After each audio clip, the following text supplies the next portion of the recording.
Now let's take our Bible reading once again from the book of Genesis chapter 1. We read verses 26 to 28. And God said, let us make man in our own image, after our likeness, and let them have dominion over the fish of the sea, and over the fowl of the air, and over the cattle, and over all the earth, and over every creeping thing that creepeth upon the earth. Verse 27, so God created man in his own image. In the image of God created he him. Male and female created he them. And God blessed them.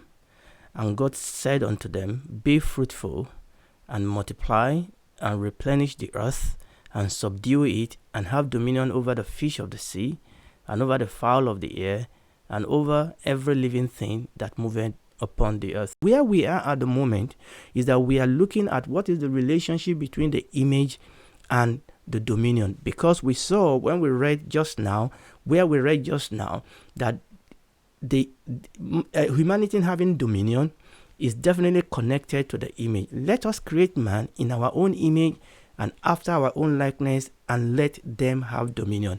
There's definitely a connection with the image of God in man and the fact that humanity, the man and the woman, have dominion. And what we have began to see in our last teaching is to look at this God, because once we start talking about man being created in the image of God and man having dominion, we need to pay a closer attention to God himself, because it is God's image in which man and the woman is being created. And one of the things that we've seen is that when we look at Genesis chapter 1, that God is there portrayed as king who was presiding and ruling over the heaven and the earth.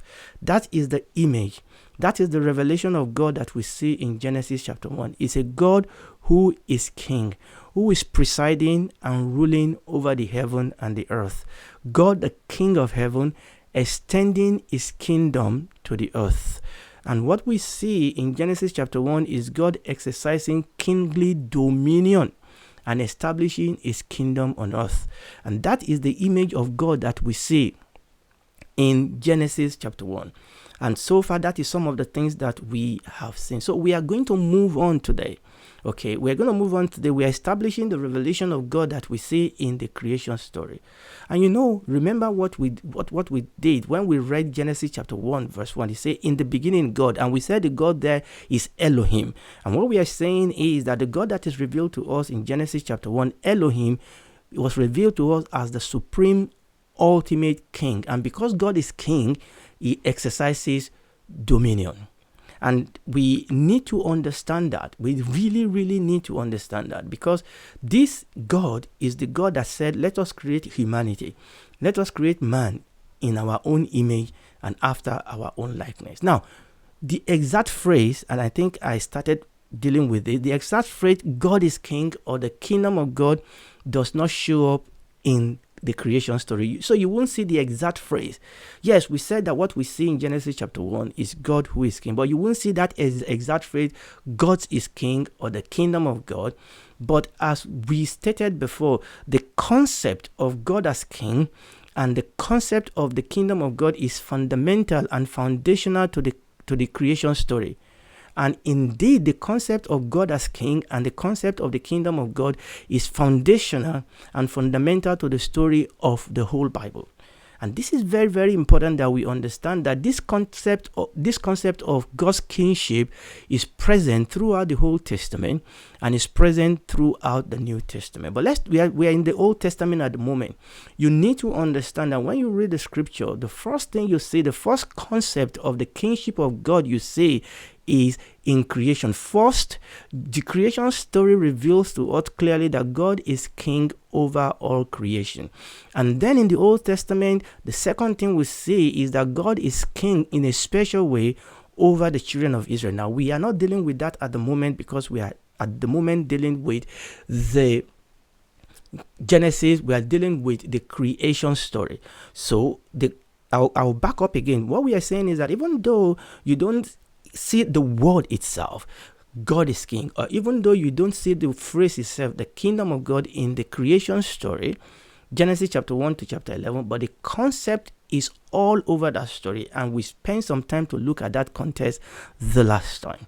And what we are saying is that what we see in Genesis or in the creation story is that God is king over all creation. Now, I'm going to read some couple of scripture that we underscore this for us, particularly in the book of Psalms. So let's read the book of Psalm. We're going to read a couple of scripture here. So I'm going to read, first of all, from the book of Psalm, Psalm 93. I'm going to read verses 1 and 2. The Lord reigneth. He is clothed in majesty. The Lord is clothed with strength, wherewith he has guarded himself. The world also is established, that it cannot be moved. Thy throne is established of old. Thou art from everlasting. Let's read Psalm 95 verses 3 to 6. For the Lord is great, and a great king above all gods. In his hand are the deep places of the earth. The strength of the hill is his also. The sea is he, and he made it. O come, let us bow and worship. I'll read that verse 6 again. O come, let us worship and bow down. Let us kneel before the Lord our Maker. Now, this is very, very important. We've read two couple of scripture from the book of Psalm, and we're still going to read some couple of scripture. Psalm 93 says that the Lord reigneth, is clothed with majesty. He reigns. God is king. God did not become king in the book of Psalm or become king after he called Abraham. God has always been king. And you remember we look at all the characteristic of God that we saw in Genesis chapter 1 is characteristic in his word, in his action. We said that these were the characteristic of kings, particularly in the ancient Near East. And one of the things you will see in all the scripture that we'll be seeing is that you'll be seeing the concept of kingship being connected with the concept of creation. And that is very, very important. That is very, very important. Psalm 95 verses 3 to 6 that we read, he said, the Lord is a great God and a great king among all God. In his hand are the deep places of the earth. You see that the strength of the hill is also he. The sea is he. He made it, and his hand formed the dry land. And that is the concept that you will see throughout the Bible. The concept of the kingship of God that is connected to the concept of creation. In creation, God is revealed to us as king. And verse 6 of that Psalm 95, let me put that back on the system. Verse 6 of that Psalm 95 says, O come, let us worship and bow down. Let us kneel before the Lord our Maker. When we begin to understand that God is King, the mighty King, the great King, the ruler, the one that reigns supremely, our reaction to that is to worship. Our reaction to that is to bow down. Our reaction to that is to kneel before the Lord our Maker. And when you read Psalm 136 verses 1 to 9, I'm not going to read. I said, give thanks unto the Lord, for he is good and his mercies endureth forever. And over that 9 verses, the psalmist began to recount the activity of God in creation, how he created this and how he created that, because he is the king. And in creation, we saw God who is king. And it is important for us to establish this because it is this God in whose image the man and the woman is going to be created. Now let's go further and read some further scripture. We are going to read from Psalm 10 verse 16. The Lord is king forever. The heathen are perished out of his land. You see that? Out of his land. The earth does not belong to the devil. God created the heavens and the earth. He gave the earth to men. Men gave it to the devil, but God is going to reclaim him back to himself. The Lord is king. The Lord is king forever and ever. It's not a king for a season. It's not a king for a moment. And this is very, very important that we understand this. He was not elected king. He was not voted in, and he cannot be voted out. God is king from eternity to eternity. He says the Lord is king, and for the Lord is king forever and ever, and the heathen are perished out of his land. This is the king's land. This world belongs to our God. Isaiah chapter 36 verse 16. O Lord of hosts, God of Israel, thou dwellest between the cherubims. Thou art God, even thou alone. Of all the kingdoms of the earth, thou hast made heavens and the earth. You can see how it connects, the greatness of God, the rulership of God over all the kingdom of the earth, and how he connected that to the fact that God created the heavens and the earth. Let's read 2 Chronicles chapter 20 verse 6. 2 Chronicles chapter 20 verse 6.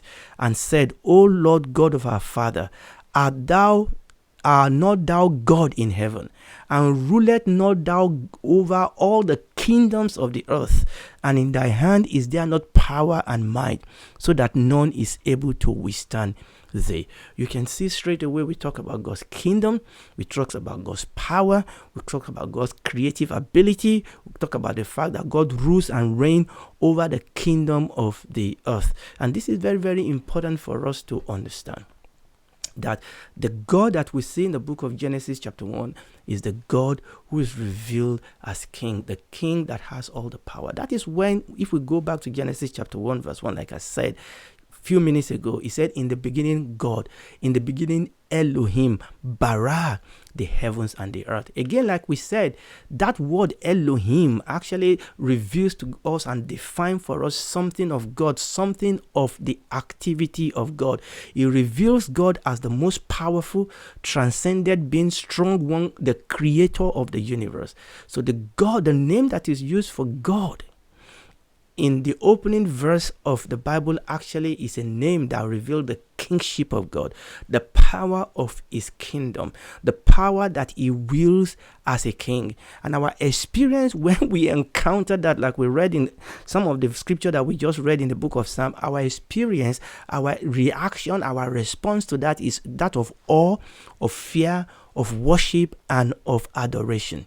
In the beginning, God, the most powerful and fearsome one, spoke the universe into existence in all its detail, in all its vastness, in all its glory, in all its complexity. God flung the universe into existence effortlessly, ex nihilo. That means without needing any previous physical materials. The God that is revealed to us in the creation story is a God who is king, a God who rules, a God who reigns. And what we see in Genesis chapter 1 is God that is kinging.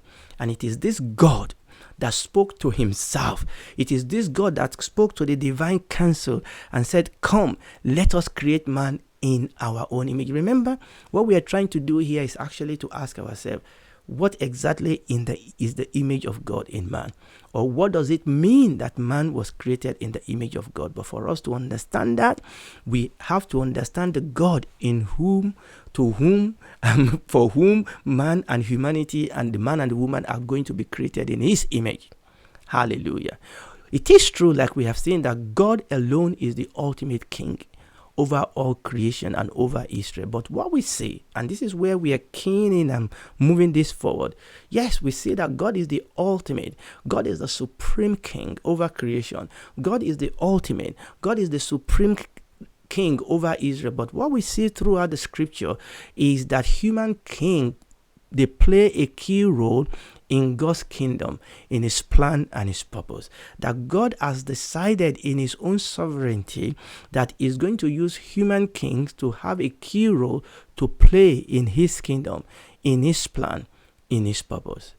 God is the King of kings. He is the Lord of lords. By him, king reigns and continue their throne as long as God pleases. So to round up today, I'm going to go to the book of Daniel. And we want to establish this, that yes, we have established that our God is king, but it is the desire of God to bring humanity into his rule, into his reign. And we saw through our scripture that God uses human kings. Even in the story of the children of Israel, obviously they had to start asking for king. But even before they started asking for king, God used, judges, God used prophets, God used human beings like Moses, like Samuel, to actually use them to play a kingly role, a royal role in his kingdom to fulfill his plan and to fulfill his purpose. But we want to particularly go to the book of Daniel and establish that first in the life of Daniel and then in the life of Nebuchadnezzar, who was the greatest king in his own time. So let's read first of all Daniel. Let's read the book of Daniel chapter 2 verses 20 to 22.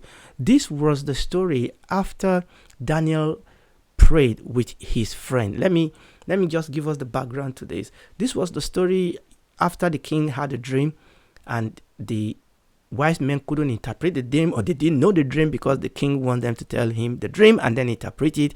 The king got angry, was going to kill everybody. Daniel said, wait a minute, God can give this dream, show the dream and give the interpretation. And then Daniel went to pray with his three friends and God gave them the dream and God gave them the interpretation. So that was the background, that was the backdrop to this word that was spoken by Daniel, because here was Daniel blessing God after God has given them the dream and the interpretation. So Daniel chapter 2 verses 20 to 22. Daniel answered and said, blessed be the name of God forever and ever, for wisdom and might are his. He changeth the time and the seasons. He removeth kings and set up kings. He giveth wisdom unto the wise and knowledge unto them that no understanding. He revealed the deep and secret things. He knoweth what is in the darkness, and the light dwelleth with him. That is God. That is the God that is revealed to us in the scripture. Over here we see his power, his kingly power. We see his king dominion, like Daniel was declaring that he changes the time, he changes the season. We saw that he was the one that created time. He was the one that creates season. He is the one that changes time and season. But what we're establishing here is that he is also the one that established kings, is the one that established king and removed king. He said he removed kings and set up kings. So we need to understand that by God, the king reigns. And by God, they continue on their throne as long as God pleases. Okay, so we see this God who is king, but also this God that has called humanity to partake in his kingdom. Now, let's see how this applies actually specifically to Nebuchadnezzar, because this reality of the fact that it is God that brings men into his kingdom to be king, that reality, Nebuchadnezzar was brought to feel this reality and to recognize it. Okay, and this is what we want to read in Daniel chapter 4. Daniel chapter 4, we read verse 17. This was when Nebuchadnezzar had another dream. Okay, this matter is by the decree of the washer, and this was part of that dream. This matter is by the decree of the washer, and demand by the word of the holy ones, to the intent that the living may know that the Most High ruleth in the kingdom of men, and he giveth it to whosoever he will, and setteth up over it the basis of men. Now, this is very, very important. Remember, one of the things we said in previous teaching, that part of the royal activity of God is that he gives authority, he gives kingship, he gives king dominion to various people, sometimes to animals and things like that. And this is what we are reading here. This vision that was given to Nebuchadnezzar. Nebuchadnezzar thought it was the end all and be all, and he saw this dream. Okay, and in that dream, God said, God has shown him this. He saw the dream of this big tree whose, birds were coming, and then it was cut down. Okay, and obviously Daniel came and gave him that interpretation that Nebuchadnezzar was that tree.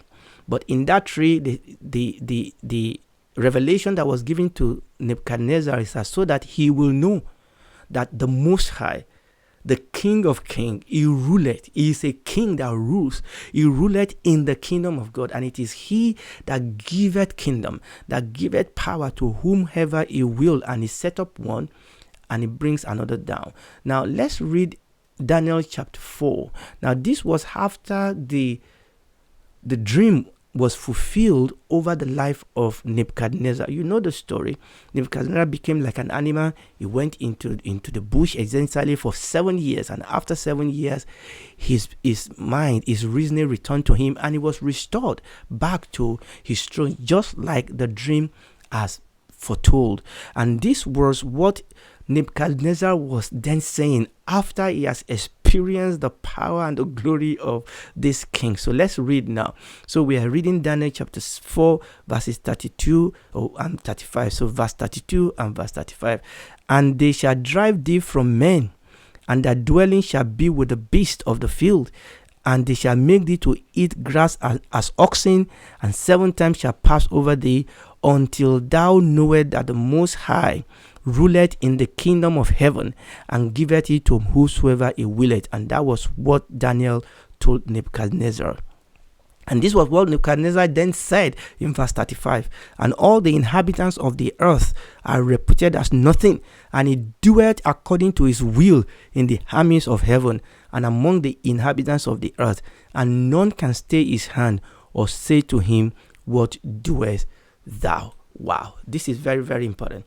That God is the one that have decided that he will bring humanity to be able to administer his kingdom. And we are talking generically now, because we are going to go back to see this specifically apply to the first man and to the first woman. Remember, we are asking ourselves, what does it mean that man was created in the image of God? So we saw here in Daniel chapter 4 verse 32 when Daniel was given the interpretation, and verse 35 when Nebuchadnezzar actually began to realize that yes, he is king, but there is a king of kings. Yes, he is Lord, but there is a Lord of lords. Daniel said, until thou know that the Most High ruleth, he is king. God rules. Now you can look at the things that is surrounding us today.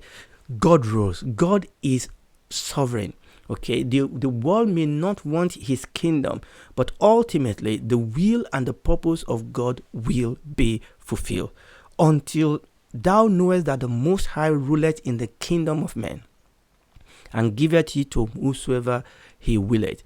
And he said, Nebuchadnezzar said, that all the inhabitants of the earth are reputed as nothing, because God dwelt according to his will, because he is the king. He is the king. His will is law.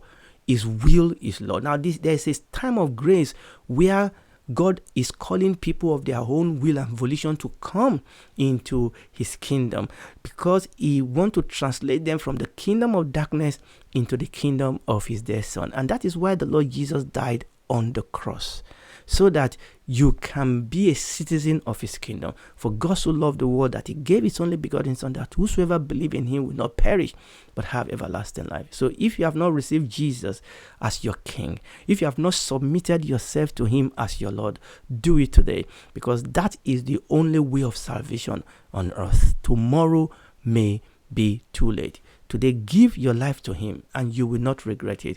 Next time, by the grace of God, we are now going to key in this into Genesis chapter 1, that yes, God alone is the ultimate, the supreme king over all creation. But what we see in Genesis chapter 1 and chapter 2 is that God built human kingship into creation itself.